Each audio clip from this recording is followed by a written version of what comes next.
और इतिहास हम क्यों पढ़ते हैं, क्यों बच्चों को पढ़ाना चाहते हैं? ताकि सभी के दिए हुए बलिदान, उनकी जो की हुई मेहनत, जिनके कारण आज हम चैन की नींद सो पा रहे हैं, आज हर क्षेत्र में हमारा भारत आगे है, तो कहीं ना कहीं सभी के योगदान के द्वारा ही, आज एक एक परिवार के योगदान बलिदान के द्वारा ही आज हम इस सुरक्षित माहौल में रह रहे हैं। आदरणीय खत्री साहब ने बताया, मैं भी एक बार पास्ट में चली गई। बहुत पीड़ा होती है इन बातों से। जब हम तो नहीं थे, लेकिन हमारे पूर्वजों को तो हमने देखा, अपने दादा दादी, नाना नानी, बुआ, सबको देखा और उनकी पीड़ा को भी देखा। बचपन में मैं बोलती थी कि बाबा आज एक नई कहानी और सुना दो, तो एक दिन उन्होंने पगड़ी उतारी और मेरे को बोला, बेटा ये रख और तेरी गोदी में, लेकिन इन बातों को ना कहानी नहीं बोलना कभी भी। और आंखों में पानी भर भर कर ये लोग अपनी बातें सुनाते थे। आज भी मेरी माँ अभी फरवरी में गई है, इसी फरवरी को, आज भी उन्हें नमाज याद थी कि उनको पीड़ा पहुंचाई जाती थी कि आप धर्म परिवर्तन करें। और सौभाग्य से उस समय हमारा परिवार भारत के सबसे अमीर परिवारों में से था, तो जिन्होंने कभी ग्लास भी पानी का नहीं भरा, उन लोगों ने चने, भुने चनों पर, वो भी दिन में एक बार मुश्किल से, उस पर जो उन्होंने अपने पूरे पूरे दिन निकाले, कई कई महीने निकाले, कैसे आज उनका परिवार फिर से चौथी पीढ़ी में आकर सर्व संपन्न हुआ। तो आज उन्हीं सभी बुजुर्गों का योगदान था जो आज भारत में संपन्नता भी है।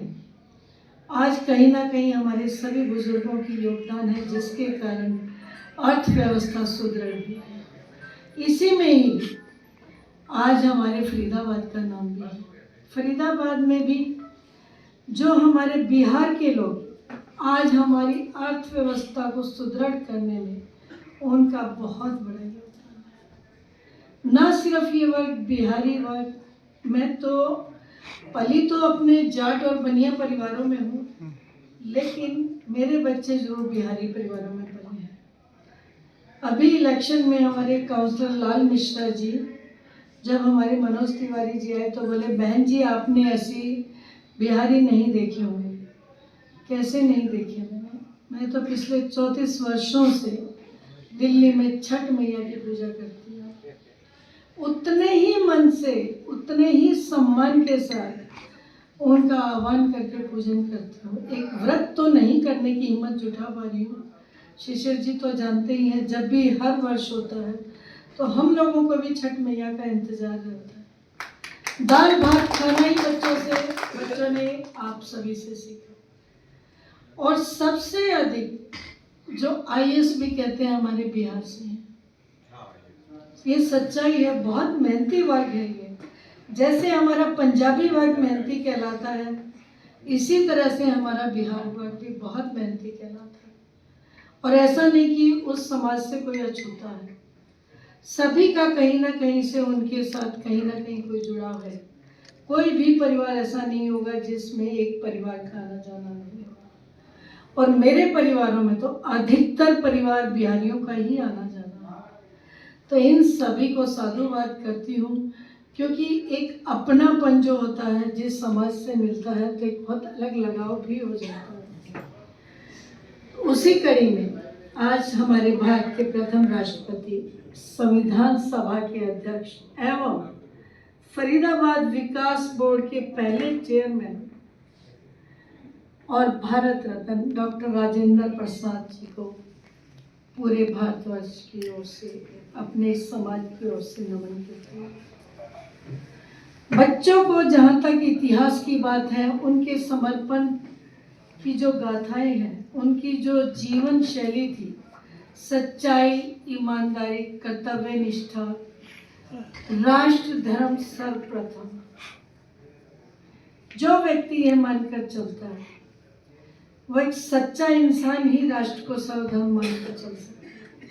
और ईमानदार व्यक्ति ही राष्ट्र को समर्पित इस हद तक हो सकता है कि राष्ट्रपति भवन में रहते हुए भी उन्होंने कोई एक्स्ट्रा अपनी सुविधाएं नहीं ली, बहुत मामूली सुविधाएं जो कि ज़रूरी होती हैं, संपूर्ण जीवन अपनी सादी जीवन शैली से ही अपना निकालती है। ऐसे डॉक्टर राजेंद्र प्रसाद जी को पुनः नमन करती हूँ।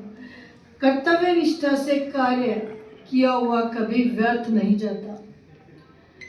उसी को ही इन्होंने अपने जीवन शैली में धारण किया और इनकी इंटेलिजेंसी आज एक बच्चा जानता है कि जब प्रश्न पत्र में उत्तर लिखा जाता था तो इनके शिक्षक कहते थे कि ये तो किसी विद्यार्थी का आंसर नहीं है, ये तो पक्का किसी परीक्षक का ही आंसर है। तो कभी कभी कहते हैं कि पूत के पैर पालने में दिखाई देते। तो स्वाभाविक तौर से कोई इतना इंटेलिजेंट बच्चा निकल आता है तो उसी समय ही टीचर्स कह देते हैं ये निश्चित रूप से आने वाले समय में एक कोई ऐसा व्यक्ति निखर कर आएगा कि जो अपने देश का नाम रोशन करेगा। फरीदाबाद के निर्माण में डॉक्टर साहब की जो सोच है, प्रधानमंत्री के सामने भी बोला गया था कि विकास केवल भवनों में नहीं, विकास केवल भवनों में नहीं बल्कि वहाँ के लोगों की प्रगति के पास नाम से नापा जाता है। जो हमारी सोच होगी, कहते हैं ना कि सच बहुत कड़वा होता है और सच के साथ निरंतर कार्य करते रहना स्वाभाविक तौर से संघर्ष में तो जरूर होता है, लेकिन अंत में जीत तो सत्य की ही होती है। और भगवान ने भी कहा कृष्ण ने कि कर्मण्येवाधिकारस्ते, हमारा अधिकार सिर्फ कर्म पर है।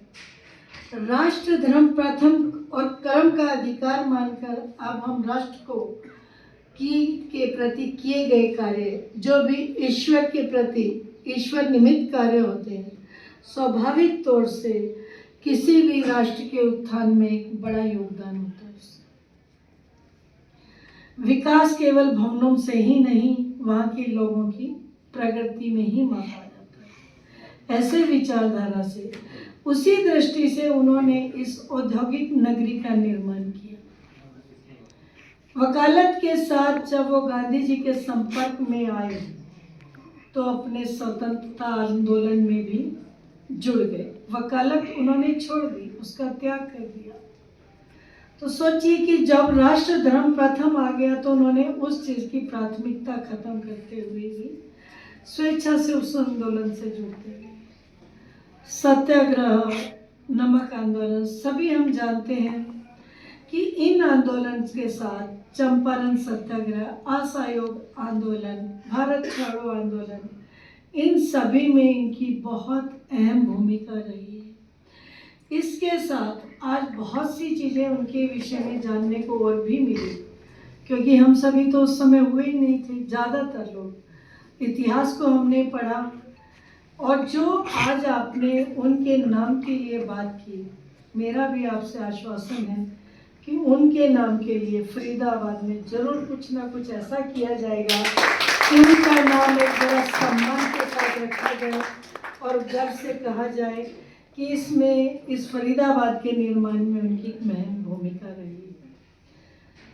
स्वतंत्रता केवल अधिकार नहीं, एक बहुत बड़ी जिम्मेदारी है। यह उनके विचार, उनके विशेष सुविधा, अत्यंत जो निस्वार्थ भाव, राष्ट्र धर्म प्रथम, शिक्षा और विकास, ग्रामीण विकास, कृषि, इन सभी में इनका विशेष योगदान है। ऐसे हमारे इन्होंने एक बात और भी बोली कि पद बड़ा नहीं होता, कर्म बड़ा होता है। हम भी यही कहते हैं कि कोई भी व्यक्ति अपने पद से नहीं, कर्म से ही पहचाना जाता है। तो इसी के साथ आज उन्हें फिर से पुनः सादर नमन करती हुई आप सभी का साधुवाद। जय हिंद, जय भारत।